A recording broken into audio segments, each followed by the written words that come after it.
नमस्कार, अस्सलामु अलैकुम। लाइव हिंदुस्तान पर आप देख रहे हैं वीडियो शो दीन दुनिया। मैं हूं इमरान खान।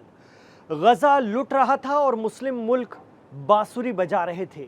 ये कहना कितना सही है और कितना गलत ये आप तय कीजिए, लेकिन अब तक जिस तरह की आक्रामकता इसराइल ने गजा पर बरपाई है उसमें अरब और मुस्लिम मुल्कों का जो एक्शन रहा है वो तो नाकाफ़ी रहा है।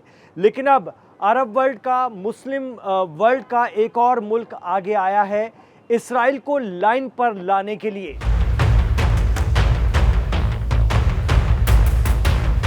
जी हां, मुस्लिम वर्ल्ड का एक और ताकतवर मुल्क आगे आया है। इसराइल को लाइन पर लाने का नया फार्मूला लेकर तुर्की हाजिर है महफिल में।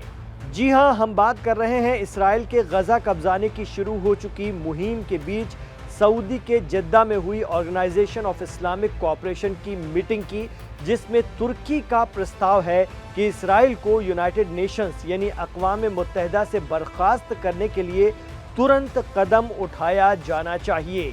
तुर्की के सदर रजब तैयब एर्दोगान के नुमाइंदे और तुर्की के फॉरेन मिनिस्टर हाकान फिदान का कहना था कि इस्लामी और मुस्लिम अक्सरियत वाले मुल्कों को मिलकर यूनाइटेड नेशन जनरल असेंबली की तमाम मीटिंग और एक्टिविटी से इसलिए इसराइल को बाहर करना चाहिए क्योंकि वो खुलेआम यूनाइटेड नेशंस की मेंबरशिप और उसके चार्टर की खिलाफ वर्जी या उल्लंघन कर रहा है।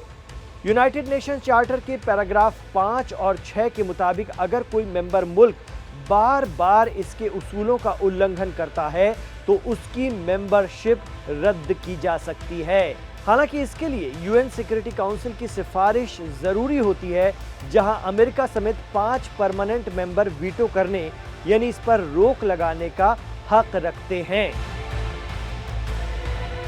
अब आप ही सोचिए कि जहां पर इसराइल का पक्का दोस्त और हर मामले में उसका सहभागी अमेरिका बैठा हुआ है, वहां से इसराइल को भला कोई हटा सकता है?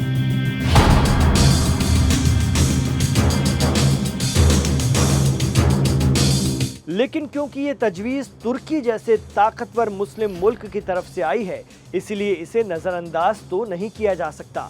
तुर्की के फॉरेन मिनिस्टर हाकान फिदान ने जोर देकर कहा कि गजा में इसराइल नस्ल कुशी कर रहा है, वहां 5 लाख लोग भुखमरी का सामना कर रहे हैं और यूएन ने अब आधिकारिक तौर पर वहां अकाल घोषित कर दिया है। उन्होंने कहा कि हमास पहले ही कतर और मिस्र के जरिए दिए गए सीज़फायर प्लान को कबूल कर चुका है, लेकिन इसराइल अब भी फिलिस्तीन को मिटाने की कोशिश कर रहा है। तुर्की ने मुस्लिम ममालिक से कहा है कि हमें फिलिस्तीन को तस्लीम करवाने यानी उसे मान्यता दिलवाने के काम में लग जाना चाहिए।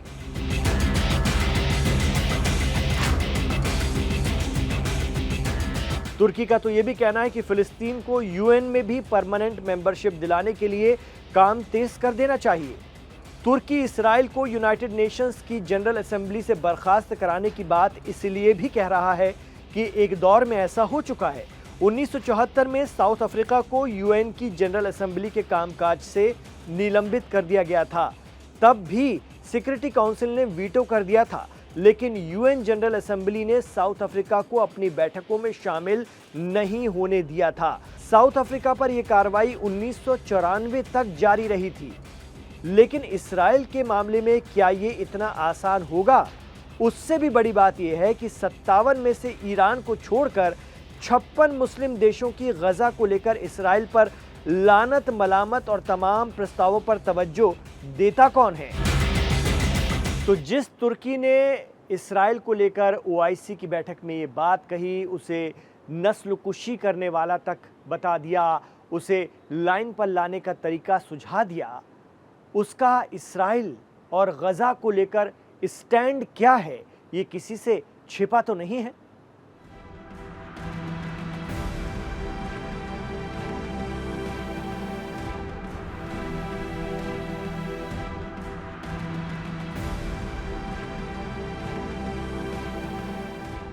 जी हां, तुर्की का किरदार क्या है वो किसी से छिपा नहीं है। दोगलापन, जी हां, दोगलापन।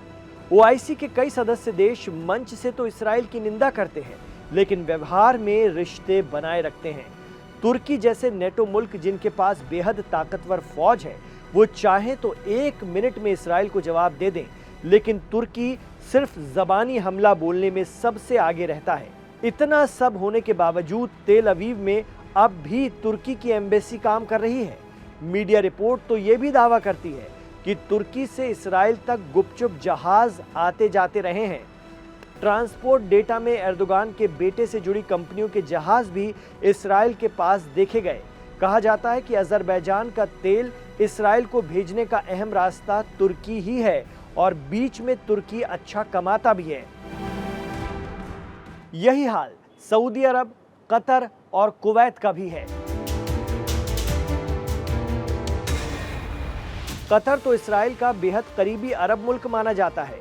यही वजह है कि वो अक्सर इसराइल और उसके दुश्मनों के बीच मीडिएटर का किरदार निभाता है। सऊदी तो अमेरिका का इतना बड़ा दोस्त है कि वो अपने दोस्त के जिगरी दोस्त इसराइल को छू भी नहीं सकता। भले ही सऊदी इसराइल को मान्यता नहीं देता, लेकिन कहा जाता है कि बैकडोर से दोनों में बातचीत होती है। ऐन मुमकिन है कि सऊदी जल्द ही इसराइल के साथ अब्राहम समझौते से जुड़ जाए। इसके अलावा यूएई, बहरीन, मोरक्को और सूडान जैसे मुस्लिम देश अब्राहम समझौते के तहत इसराइल से रिश्ते नॉर्मल कर चुके हैं।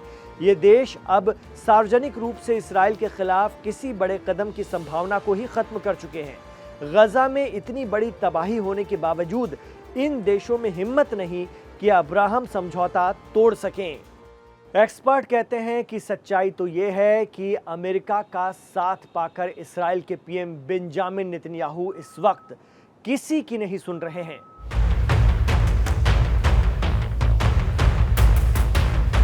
सूत्रों के हवाले से खबर है कि अमेरिका भी उनकी हरकतों से ज्यादा खुश नहीं है।